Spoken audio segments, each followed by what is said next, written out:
இஸ்லாம் மதுவை எப்பொழுது முதலில் பாவம் என்று கூறியதுன்னு தெரியுமா? இஸ்லாம் மது மற்றும் போதை தரக்கூடிய விஷயங்களை ஹராம் என்று கூறுவதற்கு முன்னால் பாவம் என்று தான் கூறியது, தீமை என்று தான் கூறியது. நபி ஸல்லல்லாஹு அலைஹி வஸல்லம் அவர்கள் மதீனாவிற்கு சென்ற 2வது ஆண்டில் மதீனா இஸ்லாமிய நாடாக, இஸ்லாமிய சாம்ராஜ்யமாக உருவாக ஆரம்பித்தது. அப்பொழுது சஹாபாக்கள் எல்லாம் ஜாஹிலிய மோசமான கலாச்சாரங்கள் குறித்து நபி அவர்களிடம் கேள்வி கேட்க தொடங்கினார்கள்.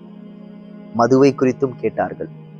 அப்பொழுதுதான் ஹிஜ்ரி 2வது ஆண்டில் அல்லாஹு தஆலா ஒரு வசனத்தை இறக்குகின்றான்.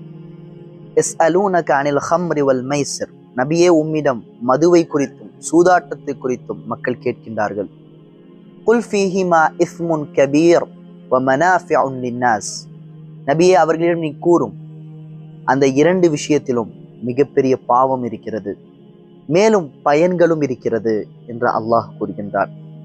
இங்கே அல்லாஹ் வெறுமனே மதுவில் தீமை இருக்கின்றது என்று மட்டும் கூறவில்லை, அதிலே பயன்களும் இருக்கிறது என்று அல்லாஹ் கூறுகின்றான். தீமை என்பது என்ன? அறிவை மழுங்கடிக்கக்கூடியதாக இந்த மது இருக்கின்றது. அல்லாஹை விட்டும் தூரமாக்கக்கூடியதாக இந்த மது இருக்கின்றது. தொழுகை போன்ற இஸ்லாமிய விஷயங்களை நிறைவேற்றுவதை தடுக்கக்கூடியதாக இந்த மது இருக்கின்றது.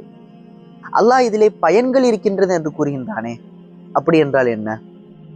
பொருளாதார ரீதியான பயன்களைத்தான் அல்லாஹு தஆலா இங்கே குறிப்பிடுகின்றான்.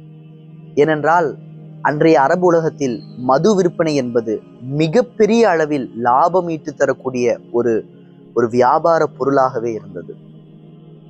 கடைசியில் அல்லாஹு தஆலா கூறி காட்டுவான், இஸ்முஹுமா அக்பர் மின் நஃபஇஹிமா, அதனுடைய அந்த ஃபினான்ஷியல், அதாவது பொருளாதார ரீதியான பயன்களை விட நாட்டிற்கும் வீட்டிற்கும் மார்க்கத்திற்கும் தீங்கு விளைவிக்கக்கூடிய அதனுடைய தீமைதான் பெரியது என்று அல்லாஹு தஆலா கம்பேர் செய்து காட்டுகின்றான். அல்லாஹு தஆலா ஒரு விஷயத்தை ஹராம் என்று சொல்வதற்கு முன்னால் அதிலே இருக்கக்கூடிய தீமைகள் மிக பெரியது என்று அல்லாஹு தஆலா நமக்கெல்லாம் குறிக்காட்டுகின்றான். மதுவை நீங்கள் ஹராம் என்று சொல்வதற்கு முன்னால் மிகப்பெரிய தீமைகள் அதில் இருக்கின்றன என்று மக்களுக்கு